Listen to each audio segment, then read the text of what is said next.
Agent spécial Fowler, je vous en prie, entrez. Qu'est-ce que le soldat Daly fait ici avec cette caméra? Il est chargé d'enregistrer l'entretien d'aujourd'hui. Soldat, trop près. Si j'avais su, je me serais habillé pour la circonstance. Il ne sera pas nécessaire d'y mettre plus de forme que d'ordinaire, Bill. Mais je me dois de vous informer que nos supérieurs sont sur le pied de guerre. Ils veulent que j'explique les derniers événements. Peut-être devrions-nous commencer par la disparition d'Optimus Prime?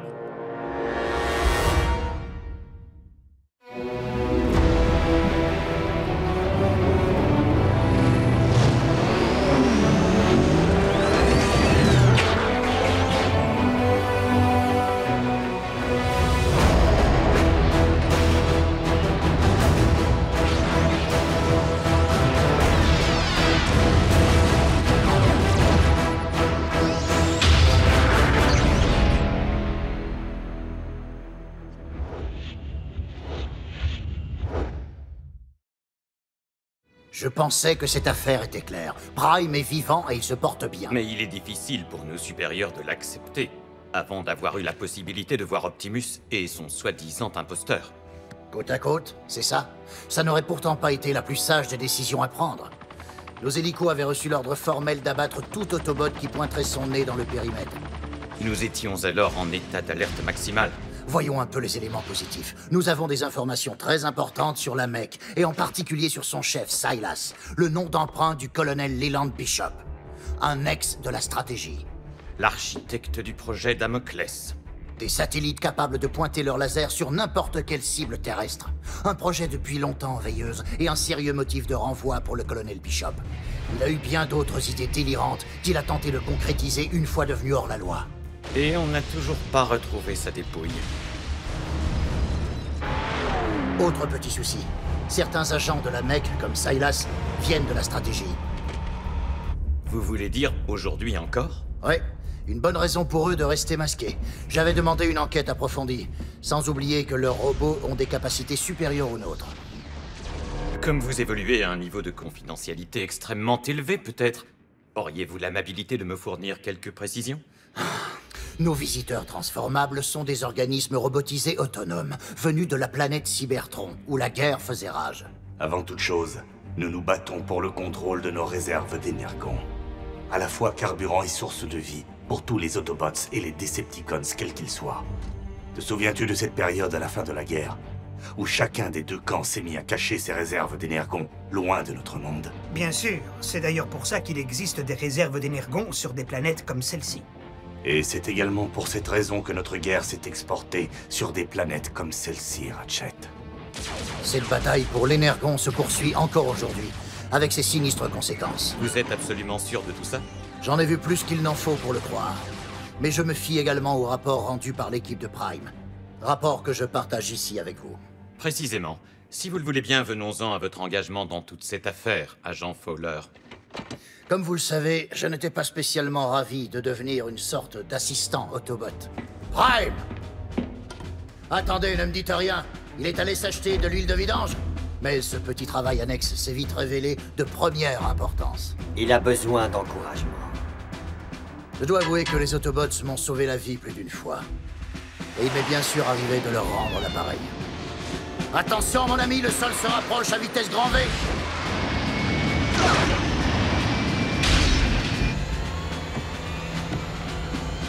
M'appuyant parfois sur mon autorité. La fillette vient avec moi. Et d'autres fois sur une réflexion rapide. Nous étions en train d'étalonner les sous-systèmes lorsqu'il y a eu une surtension. Mais c'est réglé maintenant. Et de votre côté, j'ai fait quelques erreurs, je l'avoue. Oh! Ah! Voilà que ça recommence! Oh non, pas encore! Agent Fowler, seriez-vous en mesure de fournir une liste d'appels?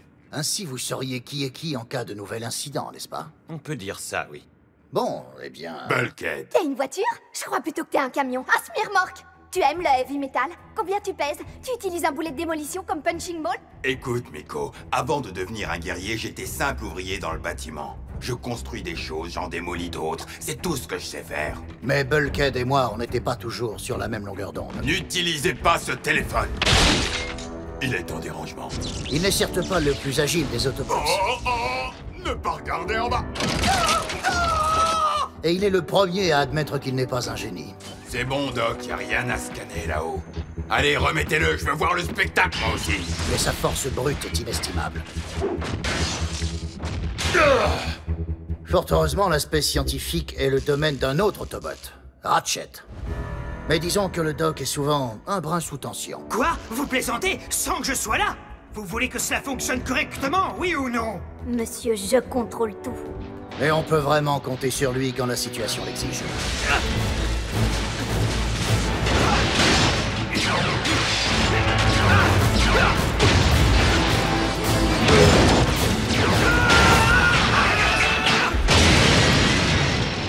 Ne t'en fais pas. Je peux aussi faire l'ambulance. Et puis il y a Arcee. Arcee, c'est la moto. Ne vous laissez pas berner par son apparence plus fine. Elle en impose.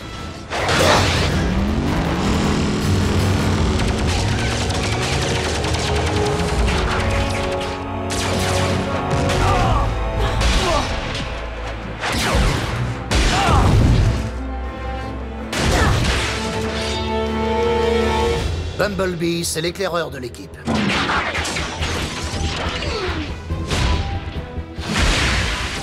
Mais si je peux donner un avis, ne sous-estimez pas ses talents de combattant. Si Arcee s'exprime souvent en peu de mots, Bumblebee, lui, n'en utilise aucun. Du moins que nous comprenions. Je crois qu'il veut qu'on vienne avec lui. Non, il ne veut que moi. Mais enfin, comment tu le sais? C'est ce qu'il a dit. Il s'avère que c'est pour une bonne raison.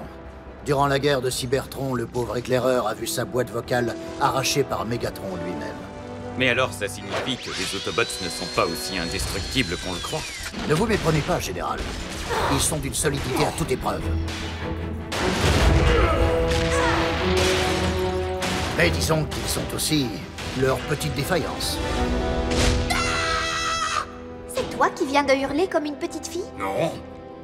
Enfin, je crois pas. Ce n'est sans doute pas la fin que nous avions prévue. Mais si c'est réellement la fin... Si nous devons ne faire plus qu'un avec le Allspark... Non. Le signal de vie de Cliff Jumper vient de disparaître. Si Cliff s'en est allé, rester ici à se morfondre ne le ramènera pas. Nous nous en sommes rendus compte avec la perte de Cliff Jumper. Donc vous me le confirmez, Cliff Jumper a été la dernière victime Autobot. Je vous le répète, l'Autobot que vous détenez n'est pas Optimus Prime. C'est un clone, ok? Nous n'avons que votre parole pour en convenir. Il n'y a plus aucune trace de Silas ni de la soi-disant technologie utilisée pour contrôler ce clone. Faire le vide derrière elle, c'est bien dans le style de la mec. Vous le savez comme moi. L'un de vos derniers rapports mentionnait le fait qu'Optimus Prime s'était rallié aux Decepticons. Mais ça n'avait rien de volontaire. Prime souffrait d'amnésie. Je croyais avoir été clair là-dessus. Mais vous pouvez aisément comprendre que certains observateurs puissent faire le lien avec l'attaque récente de notre base. Bill, l'état-major devient de plus en plus nerveux à l'idée de faire confiance à des êtres qui pourraient causer beaucoup de dégâts s'ils venaient à se retourner contre nous. C'est pour cela qu'ils m'ont chargé de déterminer si nous devions vous traîner devant un tribunal. Un tribunal? Ça pourrait faire échouer l'opération. M'envoyer en prison.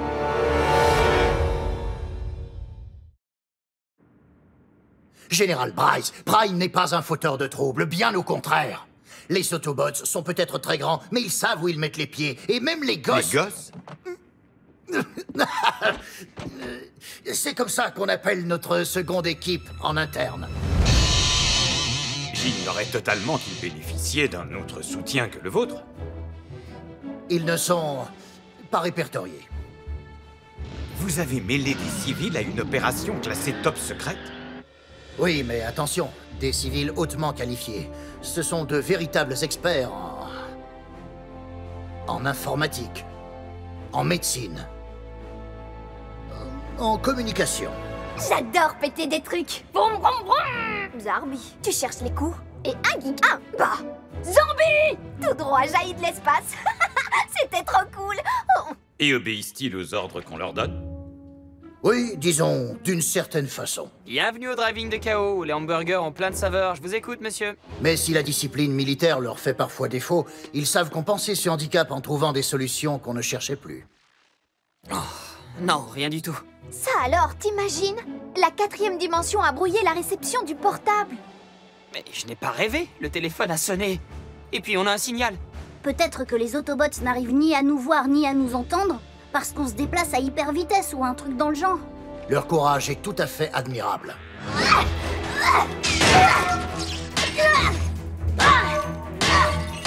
Toi, tu vas te calmer! Ah!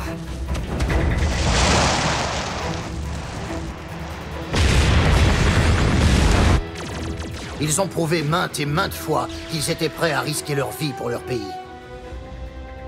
Et pour leur planète. Ils ont donc établi un contact avec l'ennemi. Je n'oublie jamais un visage, même celui d'un humain. Vous n'êtes qu'un sale traître! Regardez mon visage, vous ne l'oublierez jamais! Jamais! Ils ont tout vu, ou presque. Miko, ne regarde pas! Je te demande de ne pas regarder! Et je vous rassure, la sécurité de ces humains, de tous les humains, reste la principale préoccupation des Autobots. Ils n'ont aucun bouclier protecteur. S'ils se baladent entre nos jambes, on en fera des crêpes humaines. Alors tant qu'ils resteront ici, Ratchet, nous ferons attention où nous mettons les pieds. Et nos jeunes collègues ne le concevaient pas autrement. Je vis un véritable rêve éveillé au pays des robots, et je ne laisserai personne y mettre un terme, je te le garantis. Ils ont tissé de solides liens avec les Autobots. Où est Arcee?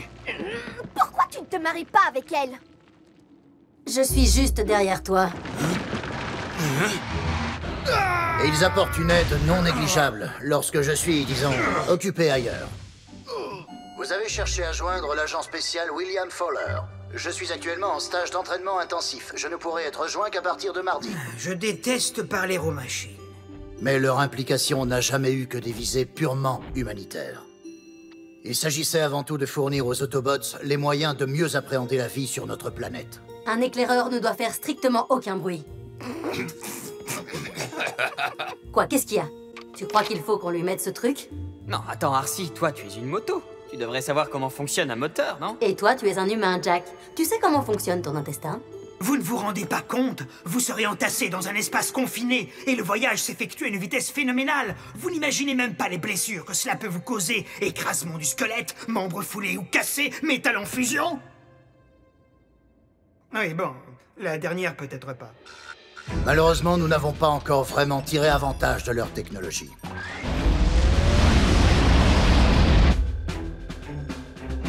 Imaginez que je puisse piloter mon aéronef sans porter la moindre combinaison. Et qu'est-ce qui empêche vos organes d'exploser?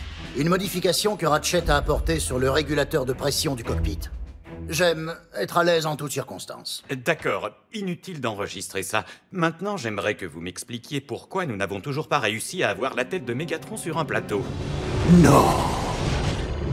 Le chef des Decepticons possède 9 vies. C'est aussi simple que ça. Il est là devant moi, sous mes yeux. Mais la bonne nouvelle, c'est qu'il n'est pas en état de soutenir mon regard. Je peux vous dire qu'on a essayé plus d'une fois. Le plus drôle, c'est qu'au moment où nous pouvions en finir avec lui, il nous a été utile. Oui, Megatron nous a aidés à sauver l'humanité. Optimus, toutes nos alliances passées entre Autobots et Decepticons n'ont plus d'importance. Pas tant qu'Unicron sera en vie. Vous pouvez développer. Nous nous sommes retrouvés devant une menace plus grande que la Mech ou les Decepticons. Littéralement un ennemi de l'intérieur. Unicron. Je sais que ça va vous paraître un peu dingue, mais si je vous disais que le noyau de notre planète n'est pas constitué de ce que la science a soutenu jusqu'ici. Ah, agent Fowler, je suis désolé de vous dire ça, mais nous devons suspendre cet entretien jusqu'à ce que vous ayez subi une évaluation psychologique complète. Vous êtes sérieux?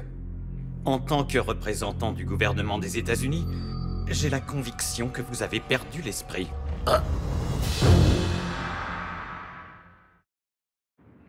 Général Bryce, je vous assure que je suis parfaitement lucide. Ça défie l'entendement, Bill. L'énergon noir? Vous êtes en train de me dire que vous croyez à ces histoires de chevaux avec une corne sur le front? Quoi? Vous venez de me dire que Mégatron vous avait aidé à vaincre une licorne, oui ou non? Pas du tout. Unicron. Je n'ai pas parlé de licorne. Unicron, c'est le mal ultime. Je demande la permission d'effacer ce passage. Accordé. Mais je vous préviens, vous êtes en sursis. Vous étiez en train de me dire que Mégatron était devenu un allié. Les circonstances étaient très spéciales. Curieusement, le Decepticon qui nous a le plus aidé a été Starscream. Un peu par défaut, parce qu'il méprise encore davantage son équipe que la nôtre. Non, maître, je vous en prie! La loyauté de Starscream à l'égard de Mégatron a toujours été douteuse. Si Starscream s'est vraiment détaché des Decepticons, ces informations concernant leurs projets à venir peuvent en faire un allié précieux. Mégatron a essayé de détruire mon Spark de sang-froid. Et il a tout fait pour me remplacer par cette traîtresse d'Arachnide. Elle m'a abandonné comme une vieille chaussette puante. Alors pourquoi ne pourrais-je pas me venger? Même après que Mégatron a tenté d'en finir avec lui, Starscream a essayé de regagner les faveurs de son maître. Imagine ce que pensera Mégatron après que je lui ai non seulement sauvé la vie, mais également livré un Autobot. Je suis persuadé qu'une telle action redorera mon blason dans tout son éclat. L'instabilité de Starscream le rend plus imprévisible que Mégatron. Et d'une certaine façon, bien plus dangereux.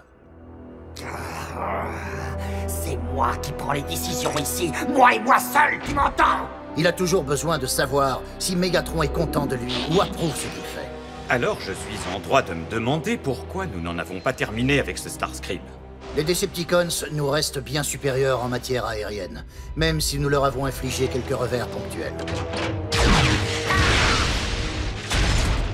Mais nous ne pouvons nier les faits. Starscream nous a fourni des renseignements précieux depuis qu'il a, disons, mal tourné. Starscream, j'ai obtenu par hasard certaines informations à propos de ton chef.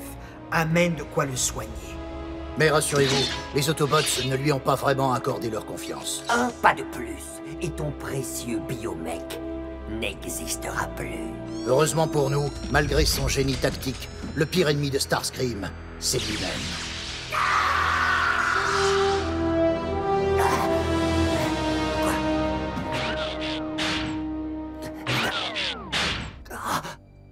Mon petit coq. Ils t'ont fait ça. Mais il n'est pas le seul à vouloir échapper à l'emprise de Mégatron. L'araignée. Oui, Arachnide. Une véritable sadique.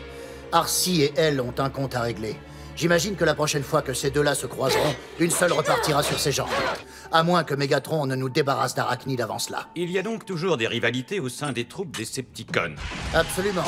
Mégatron a bien du mal à contrôler le cercle de ses intimes. Vous ne pensez pas qu'on puisse tirer avantage de ces dissensions? Pousser un Decepticon à rallier notre cause? Il y en a bien un qu'Optimus Prime semble respecter. Bien qu'il soit très peu probable qu'un Decepticon choisisse la voie du bien, il garde en lui la possibilité de changer. Mais j'ai vu Dreadwing détruire une ville entière. Je ne miserai pas grand-chose sur lui. J'aimerais insister sur ce point. Si Optimus croit qu'un Decepticon peut très bien changer de camp un jour, pourquoi l'inverse ne serait-il pas vrai? Finalement, personne n'a jamais su ce qui s'était vraiment passé lorsque Optimus s'est retrouvé chez les Decepticons. Ni vous, ni ses amis Autobots. Sur ce point, je suis d'accord avec Ratchet. Être un Decepticon est un choix, agent spécial Fowler. Un choix que j'ai vraiment beaucoup de mal à imaginer venant de notre ami Optimus Prime. C'est vrai, Orion Pax n'est sans doute plus un Autobot dans sa tête. Mais je veux continuer à croire qu'il en restera éternellement un dans son cœur. Contre toute attente et bien que souffrant d'amnésie, Prime a mis au point sa propre évasion pour affronter Mégatron. Mais Prime est-il capable de changer? Tu sais quel est ton problème, Optimus? Pour un grand et solide robot comme toi, tu es trop mou. Oui, mou, tu ne t'es pas débarrassé de Mégatron quand tu en avais l'occasion. Et elle s'est présentée de nombreuses fois. Tu pourrais te servir de ta perceuse pour m'achever. Eh bien, qu'est-ce que tu attends? Tu connaîtras la gloire. Vas-y, profite de l'occasion. Optimus le ferait, lui. Non, sûrement pas. Alors dis-moi, Optimus, as-tu l'intention de me prendre vivant ou d'en finir une bonne fois ici et maintenant? Optimus Prime a prouvé plus d'une fois qu'il était prêt à aller très loin pour sauver l'humanité. Aucun doute, c'est un vrai patriote. Son équipe et lui continuent de risquer leur vie jour après jour, n'exigeant absolument rien en retour. Si toi, tu ne survis pas, Optimus, l'avenir de cette planète sera compromis. Je comprends. Le fait est que Prime n'a absolument rien de mauvais en lui. Mais avance, tas de ferraille! Agent Fowler, est-ce vraiment nécessaire? En tant qu'agent de liaison avec les Autobots, je pense que ce n'est vraiment pas le moment de remettre en cause notre confiance envers Optimus Prime. Nous sommes sur le point de faire face à une menace plus grande que jamais. Les Decepticons sont à la recherche de très vieilles reliques en provenance de Cybertron. Les informations que nous avons évoquent des objets sacrés aux propriétés mystiques, ou des armes de destruction massive. Mystique. Oubliez ça. Enfin bon, ce que j'essaie de vous dire, c'est que... accordez-moi une minute. Prime, j'ai besoin de votre aide.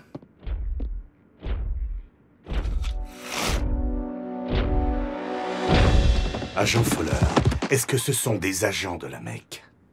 Non, ils sont avec nous. Le général Bryce, ici présent, aimerait être rassuré sur votre santé mentale. Je vais bien, général Bryce. Et vous? Moi, ça va, soldat. Bill, je crois que j'ai tout ce qu'il me faut pour prouver qu'Optimus Prime est bien vivant et en parfaite santé, et que nous pouvons compter sur lui. Votre soutien nous va droit au cœur. Vous pouvez disposer.